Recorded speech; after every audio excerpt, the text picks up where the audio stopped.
খুব জোরে বৃষ্টি হচ্ছে, বজ্র বিদ্যুৎ সহ তো বৃষ্টি হচ্ছেই প্লাস তার সঙ্গে দেখুন শিলাবৃষ্টি হচ্ছে।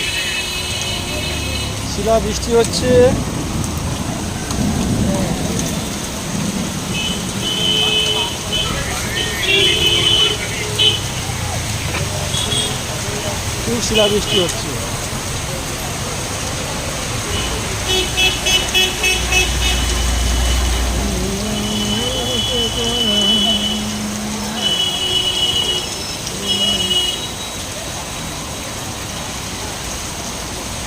বেশ ভালোই লাগছে। এতদিন